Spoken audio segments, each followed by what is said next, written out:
గారు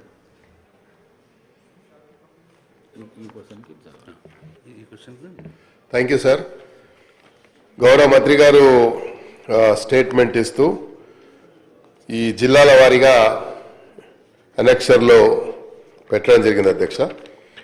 అయితే దీంట్లో గృహజ్యోతి ఈ పథకం అనేది పార్టీ ఇచ్చినటువంటి 5 గ్యారంటీల్లో ఇది ఒక ఇంపార్టెంట్ గ్యారంటీ అధ్యక్ష. దీనివల్ల చాలామంది పేద ప్రజలు ఆర్థికంగా ఇబ్బందులు పడుతున్నటువంటి కుటుంబాలు కానీ వారికి ఆర్థిక స్తోమత లేక చిన్న చిన్న 2-3 లైట్లు ఒక ఫ్యాను ఏదో చిన్న జనరేటర్ ఏదో పెట్టుకొని నడిపించుకుంటే వారికి ఇది చాలా ఉపయోగపడుతున్న ఉద్దేశంతో ఈ గృహజ్యోతి పథకాన్ని ప్రవేశపెట్టిన తర్వాత బడుగు బలహీన వర్గాలు ఎస్టీ ఎస్సీల కుటుంబాలకి చాలా ఆనందంతో పాటు లాభంతో పాటు అన్ని రకాలుగా వాళ్ళకు మరి ఒక నూతనమైనటువంటి ఉత్సవాన్ని కలిగించింది అధ్యక్ష. తమ ద్వారా నేను గౌరవ మంత్రి గారిని అడగదలుచుకున్నాను. మంత్రి గారు ఇచ్చినటువంటి స్టేట్మెంట్లో అధ్యక్ష డిస్ట్రిక్ట్ వైజ్గా ఇచ్చినటువంటి ఏదైతే అనెక్షర్లో ఇచ్చారో దాంట్లో చూసినట్టయితే హైదరాబాదు రంగారెడ్డి కలిసి కేవలం 6 లక్షల పైచిల్కే బెనిఫిషరీస్ ఉన్నారు అని ఇందులో వచ్చింది. మీరు ఒకసారి మన దీని సెన్సస్ ప్రకారంగా చూసుకుంటే అధ్యక్ష హైదరాబాద్ రంగారెడ్డిలో సుమారు 2 కోట్ల నియర్లీ 2.5 crores జనాభా 2 crores దాటే ఉంటుందని నేను అనుకుంటున్నాను. బట్ హైదరాబాద్లో మాత్రం 1 crore మాత్రం హైదరాబాద్లో ఉంది అధ్యక్ష. అంటే మిగతా వాళ్ళు బెనిఫిషరీలో భాగస్వాములు కాకపోవడానికి ఏదన్నా మీ దగ్గర సమాచారం ఉందా? ఉంటే దానికి సంబంధించినటువంటి ఏదైనా ప్రణాళిక సిద్ధం చేస్తున్నారని తమ ద్వారా మంత్రిగా నడుతున్నారు. అదేవిధంగా అధ్యక్ష ఒక కుటుంబంలో చాలా మందికి రేషన్ కార్డులు మనం కొత్త రేషన్ కార్డులు ఇవ్వకపోవడం వల్ల ఆ రేషన్ కార్డులు పొందని వారు ఇందులో భాగస్వాములు కాలేకపోతున్నారు.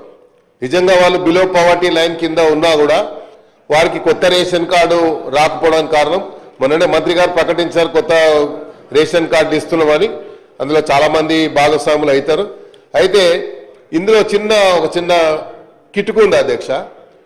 ఎవరైనా బెనిఫిషరీ 200 యూనిట్లకు దాటి ఒక 5, 10, 15 యూనిట్లు దాటిపోతే టోటల్ 215 యూనిట్లకు డబ్బు కట్టాల్సి వస్తుంది. So I may request through you honourable minister sir, నేనేమంటున్నా అంటే 200 యూనిట్ దాటి 205, 10 యూనిట్ దాటంగానే 210 యూనిట్లకు డబ్బు కట్టాల్సి వస్తుంది. సో 210 యూనిట్ల కంటే ఆయనకి ఏమనిపిస్తుంది బెనిఫిషరీకి, అరే నాకు ఉచిత కరెంట్ అంటారు మొత్తం 210 యూనిట్ల కరెంట్ వచ్చింది ఏంటి అనేది ఒక ఇది ఉంది. అదేవిధంగా బయట ఒక గ్లోబల్ ప్రచారం జరుగుతూ ఉంది. వాళ్ళు ఏమంటున్నారు అసలు ఆ గ్యారంటీలలో ఈ ఉచిత కరెంట్ వస్తేనే లేదు అంటున్నారు. సో మనము ఇక్కడ క్లియర్గా మెన్షన్ చేసాము అనెక్సర్లో ఏ డిస్ట్రిక్ట్ వైజ్గా ఎంతమంది బెనిఫిషరీస్ ఉన్నారో మనం చేసాము. అదేవిధంగా హైదరాబాద్ రంగారెడ్డిలో కేవలం 6 లక్షలు అంటే నేను క్యాలిక్యులేట్ చేసి చూశాను అధ్యక్ష. ఇచ్చినటువంటి ఎలక్షన్లో ఇచ్చినటువంటి స్టేట్మెంట్ ప్రకారంగా ఇంతమందే ఉన్నారని చెప్పి అంటున్నారు.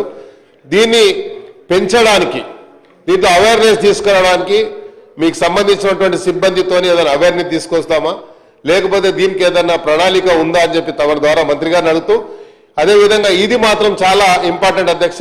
వైట్ రేషన్ కార్డ్స్ లేని వారికి వాళ్ళు బిలో పవర్టీ లైన్లో ఉన్నవారికి ఒకవేళ వైట్ రేషన్ కార్డు ఉన్నా ఇది మాత్రం మంత్రి గారు చాలా దృష్టి కేంద్రీకరించాలి అధ్యక్ష. దీని మీద వైట్ రేషన్ కార్డు ఉన్నా కొంతమంది కార్లు తీసుకొని అప్పుడు ఎస్సీ ఎస్టీ స్కీమ్ కింద కార్లు తీసుకొని ఇంటి ముందు కారు ఉంటే నువ్వు ఈ బిలో పవర్టీ లైన్ కింద కవర్ కావడం లేదు కాబట్టి ఈ స్కీమ్లో భాగస్వాములు కాలేకపోతున్నారు అధ్యక్ష.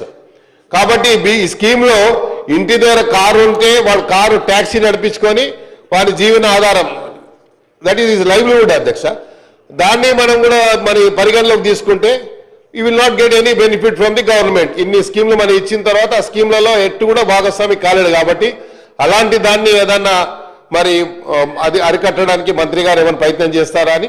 అదేవిధంగా నేను చెప్పింది ఈ 2 ఇష్యూస్లో మంత్రి గారు నేను ఆశిస్తున్న అధ్యక్ష తప్పకుండా హైదరాబాద్ రంగారెడ్డి జిల్లాలో ఇంకా ఈ బెనిఫిషరీ ఎక్కువ భాగస్వాములు చేయడానికి, ఎందుకంటే one of the best scheme అధ్యక్ష. ఎందుకంటే ఇదే మెయిన్ ఇంపార్టెంట్ కాబట్టి లైట్ లేని వారికి ఆ రోజుల్లోనే రాజీవ్ గాంధీ గారు ఆలోచించారు గ్రామాలకి లైట్ ఉండాలి, ప్రతి గ్రామంలో వీధి అంటే టేల్ ఎండ్ వరకు కూడా వారి గుడిసెలో కూడా లైట్ ఉండాలనేది రాజీవ్ గాంధీ గారు ఆలోచించినటువంటి సందర్భం అధ్యక్ష.